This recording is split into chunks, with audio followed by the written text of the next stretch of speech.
Welcome. Welcome. Wanted to do something just a little different for Black History Month to give you a black thought once a day. So hopefully these videos, as we go through the month, will share with you some inspiration and thought on what it means to be Black in America. Thank you.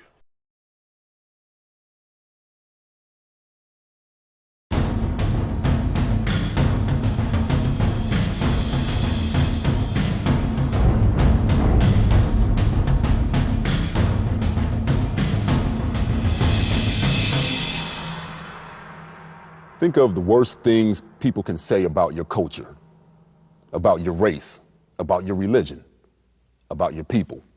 Are they true? Could it be that you're not as smart, or you're money hungry, or you're a drunk, or you're cold and calculating? Of course not. You're an individual. Chances are your culture has made contributions in a masterful way to cultures throughout the world. But the more the bigots say it, the more it seems true. The more these stereotypes are hoisted upon the cultural landscape, the more people look at blacks and Jews, Muslims, Catholics, Native Americans, Asians, and Hispanics with wary eyes, wondering if the demonizing insults are true. How in the world can you believe in yourself if those around you believe you're a lesser life form? Dr. Carter G. Woodson had an answer for that. That answer is knowledge.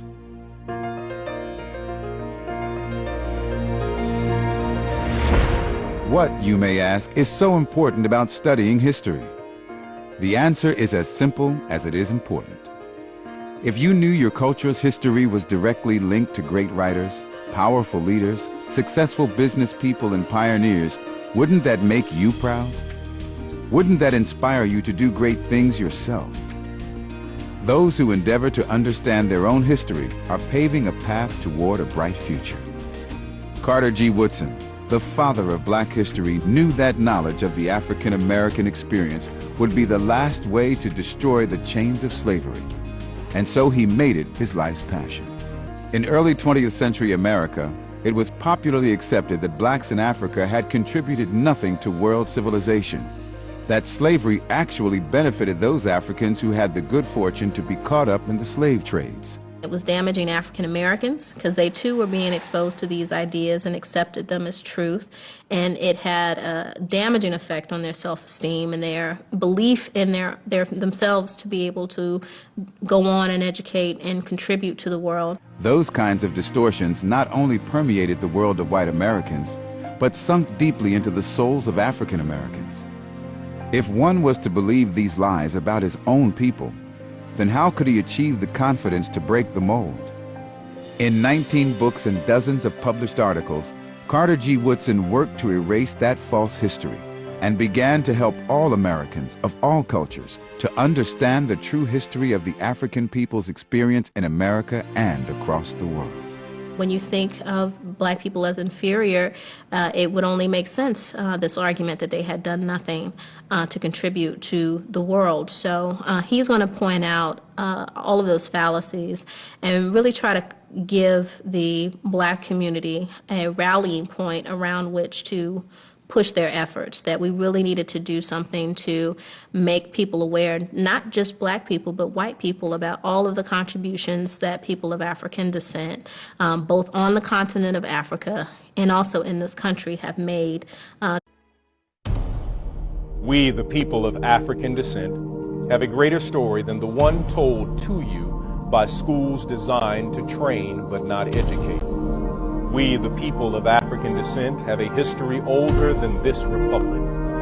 Our history does not begin in slavery, but was birthed the moment God crafted Eden and released holy breath in Adam and Eve. Our history is the story of Abraham, Sarah, Isaac, Jacob, Moses, Deborah, David, Solomon, Jesus, and Paul.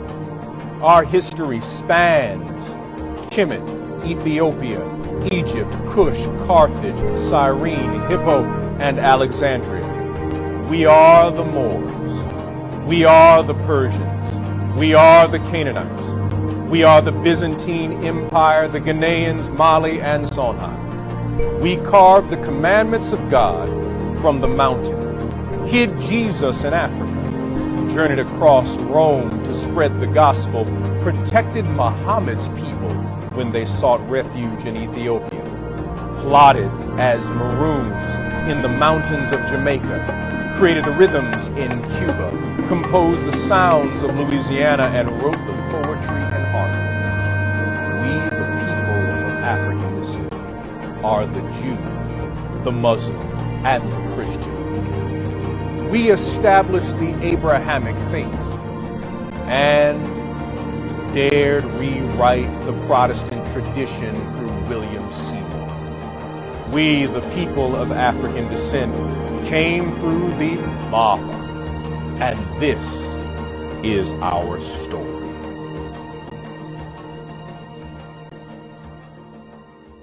Seminary as a God struck me dead kind of person.